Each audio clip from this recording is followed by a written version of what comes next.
Pirulito que bate, bate, pirulito que já bateu. Pessoal, tudo bem com vocês? Olá, bom dia para você que está me assistindo agora de dia, boa tarde para você que está me assistindo agora de tarde e boa noite para você que está me escutando e me assistindo agora de noite, certo? Vamos dar sequência à continuidade da leitura do livro Como Escrever um Texto Literário, beleza, gente? A gente parou na aula passada, certo? E não vou nem dizer aula, né? Mas a gente parou e eu acredito que foi muito gratificante, tanto para mim quanto para você. Se você quiser falar comigo, conversar comigo, o meu WhatsApp é 999820768, certo? Ou então você pode falar comigo através do, do e-mail, que é rodriguesubiratã788@gmail.com, beleza, galera? É só mandar mensagem por lá, ou no WhatsApp ou pelo Gmail, tá? Então vamos dar continuidade, vamos dar sequência à leitura do livro da Lola Sabariti, que, em parceria com o Felipe Dintel. Beleza? Vou desativar aqui a câmera, vou desabilitar para que fique mais elucidativo, para que fique mais esclarecido o vídeo, beleza? Só um momentinho, viu, gente?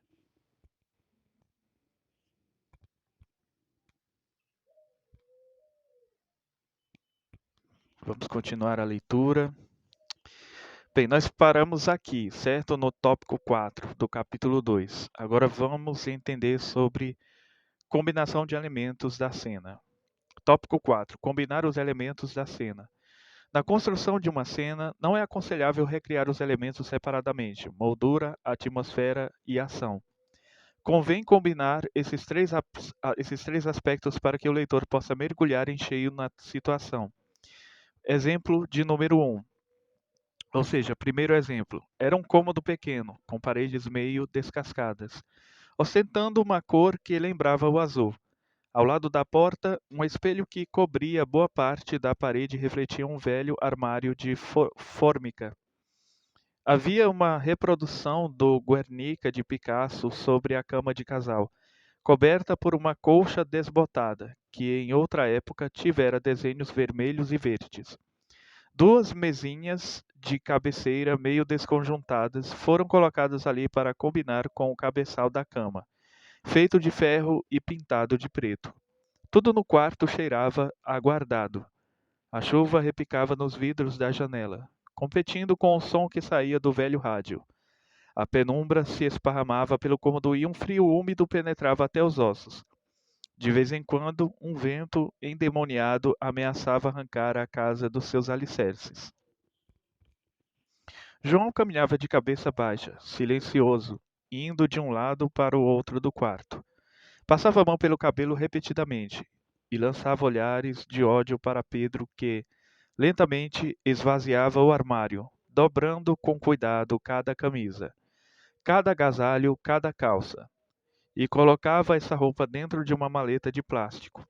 De repente, João pôs-se diante de Pedro, segurou-o com força pelos ombros e, quebrando o silêncio, gritou: Se você for embora, eu nunca vou te perdoar. Comentário: Nesta cena, o autor dedica um parágrafo para a moldura, outro para a atmosfera e um terceiro para a ação. Temos a impressão de que, em vez de construir uma cena, o escritor está mais preocupado em preencher um formulário ou em mostrar que entendeu a aula sobre os três elementos. Seu texto parece um inventário e não uma criação literária. Segundo exemplo, eu vou comentar aqui sobre esse texto aqui. Bom, embora o texto pareça ser politicamente correto para mim, mas ficou apenas na questão da descrição, né? Não houve nenhum fato tão relevante assim que pudesse, não exatamente revolucionar a escrita, mas que pudesse chamar a atenção do leitor. Para mim está bem escrito, mas tem os três elementos, mas não me impactou como experiência literária. Segundo exemplo, os sinos do povoado repicavam, anunciando o início do cortejo que conduziria o caixão da velha casa ao local do enterro. As primeiras lágrimas das nuvens caíam sobre a terra e as pedras. Tudo naquela fria manhã era despedida e pranto. A multidão de pessoas que foram se despedir de Teresa era acompanhada pelo som da chuva, dos soluços e do vento. No primeiro banco da igreja, uma mulher vestida de luto apoiava-se no braço do irmão. Enquanto o padre falava sobre a vida eterna, a mulher recordava os biscoitos e o chocolate quente que sua mãe lhe preparava quando ela era criança. As lágrimas caíam sobre sua blusa negra. No banco ao lado, a fofoqueira do povoado, com um lenço sobre a cabeça, cochichava com a cabeleireira sobre a vida da mulher que chora. No banco de trás, dois meninos trocam tapas e pontapés. Desculpa. A mãe lhes dá uma bronca e eles escondem um riso com as mãos. Comentário. Diferentemente do texto anterior, a cena aqui construída foi pensada como um todo. As menções à moldura, à atmosfera e à ação vão sendo alternadas, possibilitando ao leitor reviver a situação. Um bom método para garantir a eficácia de uma cena é relê-la, procurando visualizar o que acontece e constatar se o efeito desejado é alcançado ao longo da narrativa. O que é que os autores estão dizendo aqui, gente? Que não basta apenas descrever, que o texto que você escreve tem que causar um impacto no leitor, que tem que causar algum sentimento, alguma coisa, certo? É claro que existem textos que são apenas descritivos ou narrativos.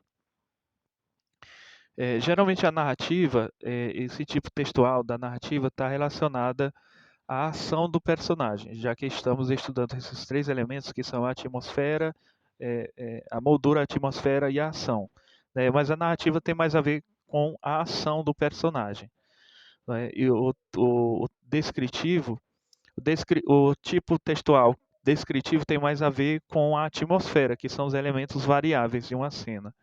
E a moldura são os elementos fixos, né? Então, também está dentro do contexto do tipo textual dissertativo. Quer dizer, dissertativo não, descritivo, né? Porque está descrevendo objetos, lugares, pessoas, né? Animais, né? Então, a atmosfera, a moldura e a atmosfera estão dentro do âmbito do tipo textual descritivo. O, a ação dos personagens, ou a ação do personagem, está mais relacionada a, ao texto narrativo, certo?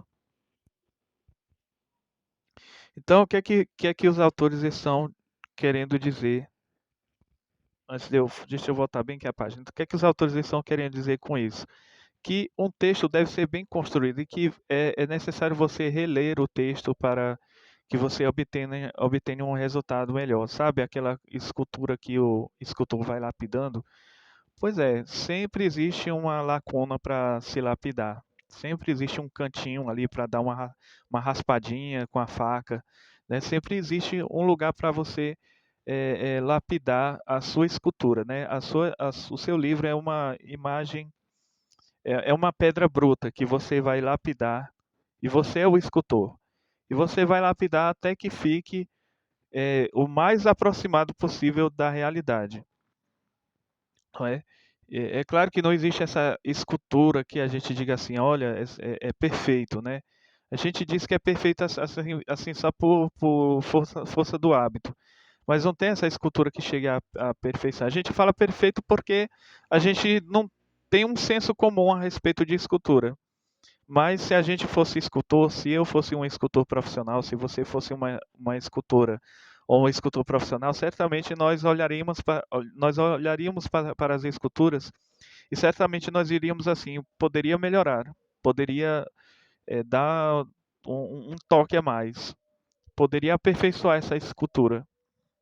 Então a gente fala que é perfeito porque a gente geralmente tem um senso comum a respeito daquela escultura, mas se a gente parar para pensar, refletir, sempre há a possibilidade de melhorar. Se eu pegar um livro meu hoje que eu já escrevi e eu for melhorar a qualidade do texto, eu tenho certeza que eu posso melhorar. Tenho certeza. Mas como eu já publiquei, Mas aí, como diz, assim, não é porque você publicou. Aí é uma outra questão, gente, que é muito interessante falar sobre isso. Não é porque você publicou uma obra que você não possa revisá-la de acordo com a ortografia, a norma culta da língua portuguesa.